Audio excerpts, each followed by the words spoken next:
Itinanggi ni na Senator Bongo at Bato de la Rosa na may kinalaman sila sa umano'y reward system para sa mga mapapatay sa war on drugs ng Administrasyong Duterte. Ang itinulo namang nagplano ng nationwide na pagpapatupad ng sinasabing Davao model na si Edelberto Leonardo. May senyales na umanong magsasalita na rin ukol sa issue. May report si Jonathan Andal. Posible na rin umanong magsalita si dating NAPOLCOM Commissioner Edelberto Leonardo tungkol sa war on drugs ng Administrasyon Duterte. There is an indication na magsasabi na siya.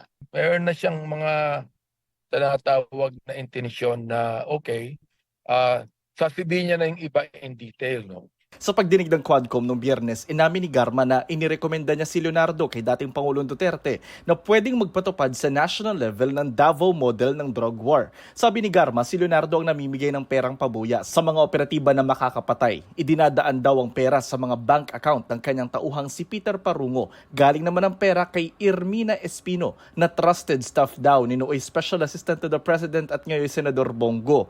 Pinadadalo na ng Kamara si Espino sa susunod na pagdinig. Itinanggi ni Go ang mga aligasyon.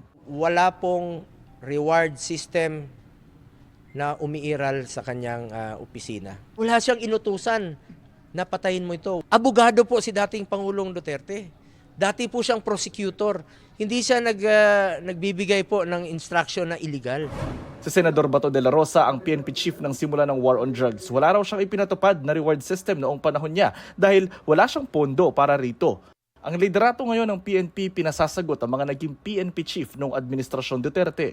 Sabi naman ni dating PNP Chief Guillermo Eleazar na naging PNP chief ng 6 na buwan noong 2021, hindi siya nakatanggap ng order ukol sa umano'y reward system.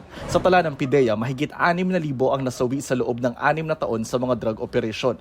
May mga kasong tinawag na extrajudicial killing. Si Kian de los Santos, 17 anyos lang nang patayin ng mga pulis noong August 16, 2017. Inakusahan siyang drug pusher at nanlaban daw. Pero sa CCTV footage, nakita pa itong kinakaladkad ng mga pulis bago siya pagbabarilin. Masakit sa akin na naririnig ko na grabe yung ginawang pagpaplano para magkaroon ng malawakang patayan.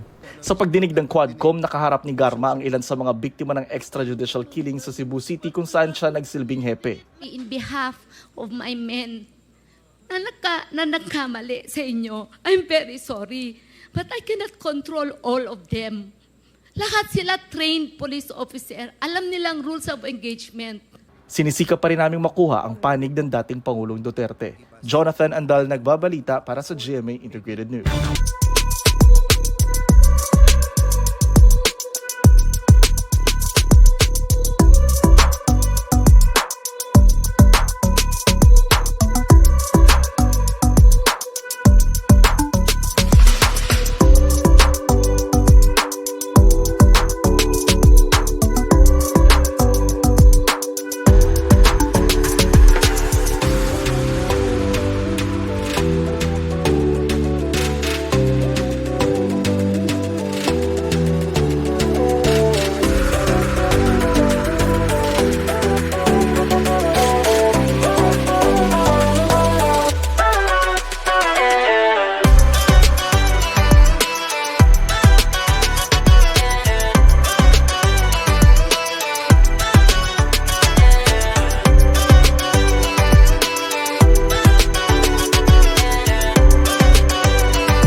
Huwag magpahuli sa mga balitang dapat ninyong malaman.